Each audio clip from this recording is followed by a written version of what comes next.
নমস্কার, আপনারা দেখছেন রাখি ক্রিয়েশন। সাথে রয়েছি আমি রাখি।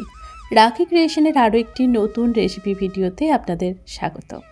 রাখি ক্রিয়েশন, রোজ কিছু নতুন হোক।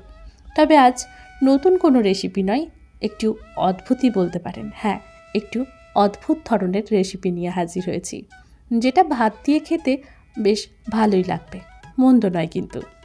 প্রথমেই যেটা করব, কড়াইয়ের মধ্যে সামান্য পরিমাণে সরষের তেল দেব। তেল গরম হতেই ছেড়ে দেব আলুগুলোকে।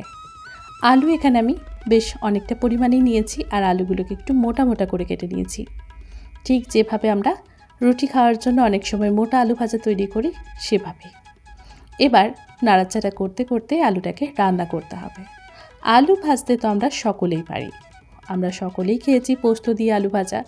তারই একটা অভিনবত্ব বা অদ্ভুত একটা রান্না নিয়ে হাজির হয়েছি। আলু ভাজা হচ্ছে, তাই দিলাম লবণ আর হলুদ।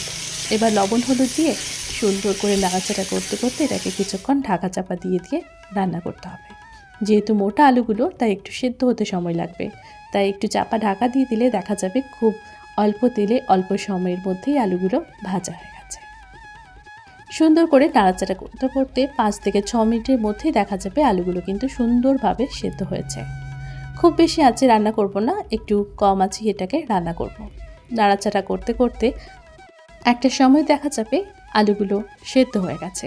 সেই পর্যায়ে দিতে হবে বাকি উপকরণ, মানে আজকের শোস্টপার আম। যেহেতু তৈরি হচ্ছে আলু দিয়ে আম ভাজা বা আম দিয়ে আলু ভাজা, তাই আমটাকে তো দিতেই হবে।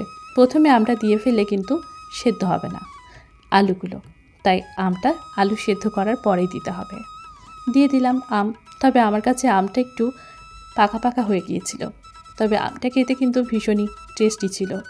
কাঁচা খেয়েও দেখেছিলাম যে খেতে কেমন, তো ভীষণই টেস্টি ছিল। এখন আমটা দিয়ে দিলাম। যেহেতু আমটা একটু নরম হয়েছিল, তাই খুব বেশিক্ষণ লাগবে না আমটাকে সেদ্ধ করতে, জাস্ট নাড়াচাড়া করলেই হবে। একটুখানি নাড়াচাড়া করে মিশিয়ে নিয়েই দিয়ে দিলাম পোস্ত। 1 চামচ পোস্ত আর সামান্য পরিমাণে লঙ্কার গুঁড়ো, যাতে ঝাল ঝাল স্বাদটাও থাকে আর কালারটাও সুন্দর হয়, সেই কারণে। এখন সুন্দর করে সব কিছু একবার ভালোভাবে মিশিয়ে নিচ্ছি। আর এই পর্যায়ে কিন্তু পোস্তগুলো ভালোভাবে ভাজা হয়ে যাবে। পোস্তগুলো ভাজা হলেই খেতে কিন্তু বেশ লাগে। যখন গরম ভাতের সাথে মেখে মুখের মধ্যে পড়বে, তখন অপূর্ব লাগবে। এই আম আলু ভাজা বা আলু আম ভাজা, এটা আমরা গরম ভাতের সাথে যেমন পরিবেশন করতে পারবো, ঠিক তেমনই এই গরমের দিনের দুপুরবেলা পান্তা ভাতের সাথেও পরিবেশন করতে পারেন। কেমন লাগলো রেসিপিটা কমেন্ট করে জানাতে ভুলবেন না। ভালো লাগলে লাইক, কমেন্ট, শেয়ার করে পাশে থাকবেন।